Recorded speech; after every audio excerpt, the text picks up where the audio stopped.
ഗുരുവായൂരിന് സമീപം ഒരിടത്ത് തനിച്ച് ജീവിച്ചിരുന്ന മുത്തശ്ശി തികഞ്ഞ ഗുരുവായൂരപ്പ ഭക്തയായിരുന്നു. എപ്പോഴും ഭഗവാനെ മകനായി സങ്കല്പിച്ചിരുന്ന അമ്മ നിത്യം രാവിലെ ക്ഷേത്രത്തിലെ സന്നിധിയിൽ എത്തി പ്രാർത്ഥിക്കുമായിരുന്നു. ആരും ഇല്ലാത്ത ജീവിതത്തിൽ ഗുരുവായൂരപ്പൻ മാത്രമായിരുന്നു അമ്മയുടെ ഒറ്റത്തുണ. ഒരു ദിവസം മുത്തശ്ശി അസുഖം ബാധിച്ചു.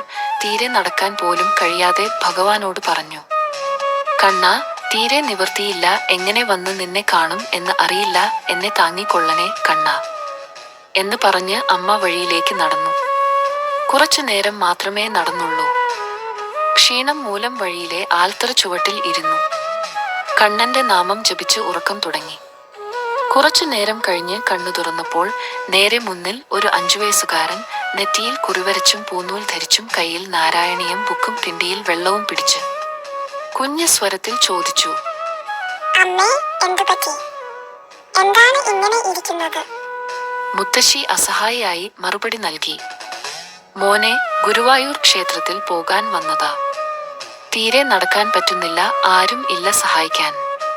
കുഞ്ഞ് നൽകിയ വെള്ളം കുടിച്ചപ്പോഴേക്കും അമ്മയ്ക്ക് ഉന്മേഷം മടങ്ങി.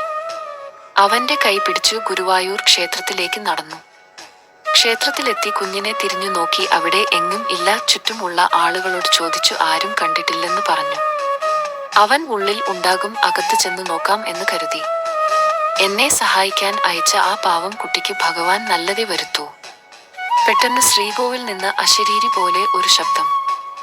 "അമ്മേ, അമ്മക്ക് സഹായത്തിനായി വന്നത്, അമ്മയെ കൊണ്ടുവന്നതും ദാഹജലം തന്നതും വരെ ആരുമല്ല, ഞാനാ അമ്മേ. എന്നെ അമ്മക്ക് മനസ്സിലായില്ലേ?" ആ ശബ്ദം മുത്തശ്ശിക്ക് മാത്രം ആയിരുന്നു കേട്ടത്. അവിടെ തന്നെ ഇരുന്നു കരയാൻ തുടങ്ങി. ഭഗവാൻ തന്റെ ഭക്തനെ ഒരിക്കലും കൈവിടില്ലെന്ന കാര്യത്തിൽ അമ്മയുടെ ഈ കഥ ഉദാഹരണമാണ്. കൃഷ്ണ, ഗുരുവായൂരപ്പ.